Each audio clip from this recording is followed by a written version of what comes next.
একটা thumping yes, তারপরে তার যে অ্যাপ্রুভাল রেটিং, সে যে কাজটা করছে প্রফেসর ইউনূসের নেতৃত্বে ইন্টারিম গভর্নমেন্ট, তাকে সে একটা থাম্পিং ইয়েস দিচ্ছে। এবং ল অ্যান্ড অর্ডারের বিষয়েও আপনি যদি দেখেন এই পরিমাণ প্রতিদিন কিচ্ছু নাই, দেশ শেষ হয়ে যাচ্ছে। আমরা বারবার প্রতি মাসে আমি পুরো 6-7 বছর স্ট্যাটিস্টিক্স একবারে দিচ্ছি, দিয়ে দেখাচ্ছি যে আপনার ল অ্যান্ড অর্ডারের ক্ষেত্রে যা হচ্ছে বেশিরভাগই পারসেপশনের বিষয়। কিছু কিছু জায়গায় বেড়েছে, আমরা অস্বীকার করছি না, কিন্তু যেই ধরনের ভয়ানক রকমের চিত্রায়ন হয় টিভিতে, হ্যাঁ, মানে ব্যাপারটা হয়েছে যে আপনার পাশের বাসায় একটা খুন হয়েছে, আপনি ওইটা দিয়ে ভাবছেন যে পুরো বাংলাদেশে খালি খুনাখুনি হচ্ছে। ব্যাপারটা এরকম হয়েছে। সেই জায়গায় আমি বলবো যে আমি মনে করি, আর এটা তো অনেক বড় সার্ভে, এমন না যে আপনি ছোট সার্ভে দিয়ে আপনি এটাকে কোন একটা ইয়ে দিচ্ছে। আমি নিজে স্ট্যাটিস্টিক্সের স্টুডেন্ট, ঢাকা ইউনিভার্সিটিতে স্ট্যাটিস্টিক্সে পড়ছি। বান্ডেল থাকলে প্রতি সেনমানিতে টাকা বাঁচবে। বিকাশ সেনমানি বান্ডেল কিনে জিতুন প্রতি লেনদেনে। বড় একটা স্যাম্পল সাইজ এবং রিপ্রেজেন্টেটিভ স্যাম্পল সাইজ, কত যে একটা বড় একটা ইয়ে। এবং আমরা প্রথম দিক থেকেই আমরা এইটার একটা অভাব বোধ করছিলাম যে আমেরিকান গভর্নমেন্ট গুলো আপনি দেখেন বা বিদেশি, প্রতি মাসে সে তার অ্যাপ্রুভাল রেটিংটা দেখে কত, এটা কি ডিক্লাইন করছে না আছে প্রতি মাসে। আমাদের যেটা হচ্ছে যে আমাদেরকে ওয়েস্টার্ন এম্বাসির দু একজন, আমি নাম বলছি না, তারা এসে বলতেছে যে না, আমরা তোমাদের অ্যাপ্রুভাল রেটিং আমরা যেগুলো দেখছি যে দ্যাটস ইজ কনসিস্টেন্টলি মানে খুবই 70-80% এর মতো। এখন তো দেখছি এটার সাথে মিলে তারা এসে বলছে, কিন্তু আমি তো নিজে আবার ওনাকে ইনোভেশনকে আমরা বলতে পারি আমরা ফান্ডিং করবো, তাহলে বলবো যে এটা টুইস্টেড রেজাল্ট। হ্যাঁ, সেটাও তো হয় না। তো সেই না না না, এটা আমরা চাই না, আমরা এগুলোর মধ্যে যেতেই চাই না। বাট এটা বাংলাদেশের জন্য দরকার, এটা অনেকের জন্যই দরকার যারা খুব অনেক কিছু লিখে ফেলেন যে গভর্নমেন্টের পপুলারিটি জিরো। আমরা মানে অনেকে আবার ভাবেন যে আমরা কোথায় যাব। আমিও বোধহয় ডজন খানেক টিভিতে লোকরা এসে আমাকে বলছেন যে আপনি কি ইলেকশনের পরে কি আপনি কি দেশে থাকবেন নাকি পালিয়ে যাবেন। কি ভয়ানক কথাবার্তা। আমি তো বলবো যে 14তম মাসে এসে একটা গভর্নমেন্টের 79 প্রায় 80% অ্যাপ্রুভাল থাকা, it's a shows that people have every মানে people are satisfied with its performance। এই ব্যাপারে কোনো ডাউট নাই।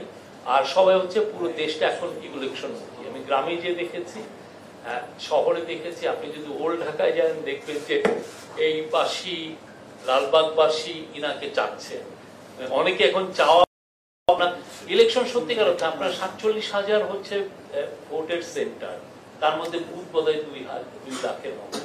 তো সেইখানে আপনি কয়টা পুলিশ দিয়ে আপনি ইলেকশনকে সেফ এন্ড সিকিউর করবেন? ইলেকশনটা করে তো কমিউনিটি, ইলেকশন করে এলাকার মানুষ।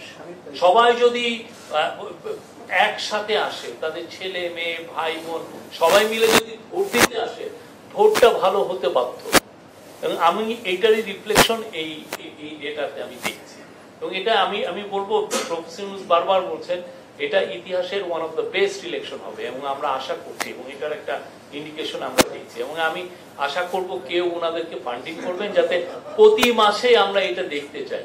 আসলে তো আমরা কি কোথায় আমাদের ভুল হচ্ছে, আমরা কি ডিরেল হয়ে যাচ্ছে কিনা, মানুষের এক্সপেকটেশনের অনেক বাইরে।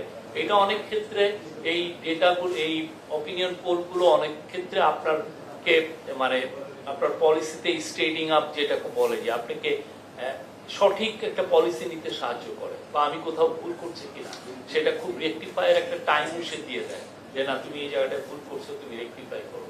যেটা চাঁদাবাজি বিষয় আসছে বা এলিট শ্রেণীর মধ্যে যে অনাস্থা, এটা অবশ্যই উনি যেটা বললেন যে হয়তো কারোর জন্য ইগনোরেন্স ইজ ব্লিস, আবার অনেকের ক্ষেত্রে তারা যেই সমস্ত জায়গা থেকে এলিট মিডিয়ার থেকে যে ইনফরমেশন গুলো নিচ্ছেন, এলিট মিডিয়া কতটুক আসলে নিউট্রাল ভূমিকা পালন করছে, নাকি বায়াস, নাকি হোস্টাইল, এটা তো আমরা সত্যিকার অর্থে জানি না। বা কিছু কিছু রিপোর্ট করলে মনে হয় যে এটা উনি কিভাবে দেখেন, একদম আজগুবি মিথ্যা কথা সারাক্ষণ লিখছেন। এবং কিছু কিছু লোক এমন সব তথ্য দিচ্ছেন যেটার সাথে আমরা রিয়ালিটির কিছুই পাচ্ছি না, একদম আনরিয়াল একটা ওয়ার্ল্ডে বাস করে একটা ইয়ে দিয়ে দিচ্ছে। আমরা মনে করি এটা থেকে অনেকেই আমাদের তো অনেক বড় বড় ইকোনমিস্টরাও এটার থেকে ইভেন অনেকে দেখলাম যে অনেক হোস্টাইল রিমার্ক করছেন ইদানিং। তো আমরা তাদেরকে বলবো যে please look at this data, দেখেন এবং সবাই মিলে পুরো জাতি একসাথে মিলে let's have a very good election. ওনাদের খুব দ্রুত ডেমোক্রেটিক ট্রানজিশনে যাওয়া উচিত। বাংলাদেশের একটা প্রফেশনাল একটা ফাউন্ডেশনাল ইলেকশনের মাধ্যমে আমরা যেন ফিউচার কোর্স সেট দিকে এগিয়ে যাই। Thank you very much. Shafiq ভাই, আমি মোহন বলছিলাম, ৭১ টিভিতে কাজ করি। আমার একটা প্রশ্ন হচ্ছে, আপনি বলছিলেন যে কমিউনিটি যদি একসাথে ভোট দিতে যায় ভোটটা ফ্রি ফেয়ার হবে, আইন শৃঙ্খলা বাহিনী মানে এত কিছু নিয়ন্ত্রণ না করলেও সমস্যা নেই। আমি আমার একটা অভিজ্ঞতা বলি, 18 নির্বাচনে আমাদের টোটাল বাসার 30টার মতো ভোট, আমরা সবাই একসাথে ভোট দিতে গিয়েছিলাম, কিন্তু তখন ভোটটা আসলে আগে হয়ে গিয়েছে, আমাদেরকে ভোট দিতে দেয় নাই। আমরা তো কমিউনিটি গিয়েছিলাম, মানে তখন তো পুলিশ রিটার্নিং প্রিজাইডিং কেউ হেল্প করে নাই, আমরা ভোট দিতে পারি নাই। সো আগামী নির্বাচনে যদি এই পরিস্থিতি হয়, মানে পুলিশ প্রিজাইডিংরা যদি সহায়তা না করে, আমাদের কমিউনিটি কিভাবে ভোট দিবে? আপনারা হয়তো ভোট দিতে গেছিলেন, কিন্তু বেশিরভাগ লোক যাই, তারা জানে যে কি ভোটটা হয়েছে। এখন আপনার নিজস্ব ওই যে বললাম না, আমি নিজে দেখছি যে পাশের বাসায় একজন খুন হয়েছে বলে যদি আমি সবাইকে ভাবি যে দেশের আইন শৃঙ্খলা পরিস্থিতি খুব খারাপ, হ্যাঁ, তো আমাদের যেটা হচ্ছে 2018 মতো এত ব্ল্যাটেন্টলি রিগড ইলেকশন বাংলাদেশের ইতিহাসে আর একটা হয়েছে কিনা সম্ভব। ওইটাকে আপনি আসলে এই ডিসকাশন আনাটাই ঠিক। ওটা কোনো ইলেকশনই হয় না, রাতের বেলায় সব হয়ে গেছে। একটা রেসপন্ড করি আসলে, মানে ধরেন বাংলাদেশের সমস্যাটা ছিল, বাংলাদেশের যারা নেতৃত্বে ছিলেন, রাজনৈতিক নেতৃত্বে ছিলেন, তারা আসলে কি চাইছেন। হ্যাঁ, তারা কিন্তু বাংলাদেশকে যেভাবে চালাইতে চাইছেন বাংলাদেশ সেভাবে চলছে। তারা চাইছে পুলিশ যাতে এই রিগড ইলেকশনে অংশ, তারা চাইছে বিডিআর যাতে করে, তারা চাইছে আর্মি যাতে করে। আমার কাছে মনে হয় একটা বড় ফ্যাক্টর হবে, সেটা হচ্ছে আমাদের এইবার যারা পাওয়ারে আছে তারা তো চাচ্ছেন একটা নিরপেক্ষ ইলেকশন। চ্যালেঞ্জ হচ্ছে যে পলিটিক্যাল অন্যান্য এটাকে স্যাবোটাজ করার চেষ্টা করে। তারা চাবে যে একজন নির্বাচন কমিশন তাদের পক্ষে, তারা চাবে যে পুলিশের প্রশাসন। কিন্তু যদি দেশের নেতৃত্বে যারা আছে তারা যদি না চায়, তাহলে ওদের এই চাওয়াটা কতটুকু আসলে মানে সফল হবে সেটা আমরা আসলে বিবেচনা করতে পারি। ধন্যবাদ। আমি হাবিব, আমি স্টার নিউজ থেকে আসছি। আমার একটা বিষয় ওভারঅল বলতে পারেন যে আমার একটা অভিমত, সেটি হচ্ছে সিভিল সোসাইটির কাজ হচ্ছে রাষ্ট্রের নিরপেক্ষতার জায়গা থেকে রাষ্ট্রের ভালো মন্দ তুলে ধরা, আমি মনে করি। তো সেই জায়গা থেকে নির্বাচন নিয়ে এখন বিভিন্ন দলের বিভিন্ন ধরনের মতামত আসছে। কেউ বলছে পিয়ার নিম্নকক্ষে দরকার, কেউ বলছে দরকার না, কেউ বলছে উচ্চ কক্ষে পিয়ার থাকলে ভালো। তো সবকিছুর মূল হচ্ছে একটি স্বচ্ছ নির্বাচন ব্যবস্থার আয়োজন করা। তো বেশিরভাগ দল, আমি মনে করি এখনকার যারা আওয়ামী লীগ তো নাই, তো বেশিরভাগ দলই চায় যে একটি স্বচ্ছ প্রক্রিয়ায় নির্বাচন হোক। সেক্ষেত্রে ডায়ালগ, সব দলের পক্ষ থেকে ভিন্ন মত থাকবে। সেক্ষেত্রে সিভিল সোসাইটির আসলে সদস্যদের পক্ষ নেওয়া, যে এটা অমুক দল এই বলছে, তমুক দল এই বলছে, এটা কেন দরকার, এটা হলে ভালো হয়। মূল মোদ্দা কথা হচ্ছে যে নির্বাচন স্বচ্ছ হওয়া। তো সেই জায়গা থেকে সিভিল সোসাইটির যে পক্ষ নেওয়া, এটা কতটুকু গুরুত্ব বলে আপনি মনে করেন?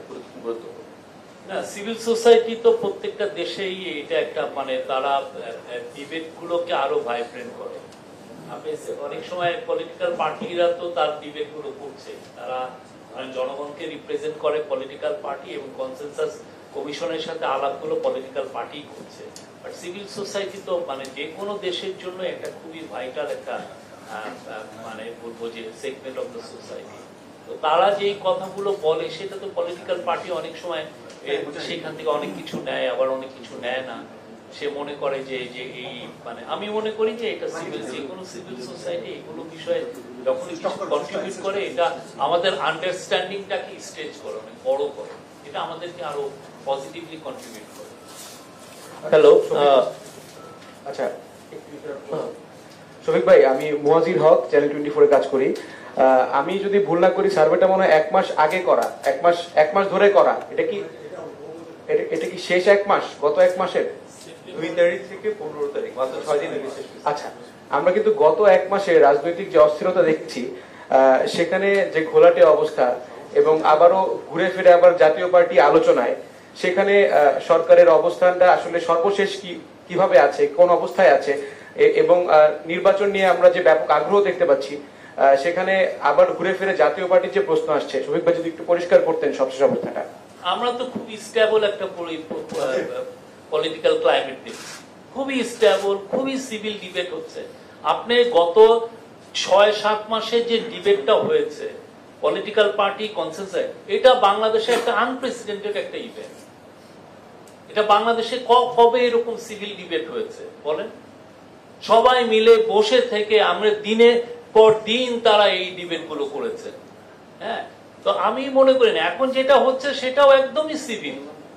দু একটা আপনি যদি বলেন যে হ্যাঁ একজনের নুরুল হক নূরের উপরে অ্যাটাক হয়েছে, সেইটাকে আপনি যদি পাশ কাটিয়ে রাখেন, বাকিগুলো কি, এগুলো নিয়ে কি ডিবেট হতে পারে না? আমি যদি মনে করি না এই পার্টি থাকবে না, আমি তো বলতেই পারি যে এই পার্টিকে আমি রাখতে চাই না।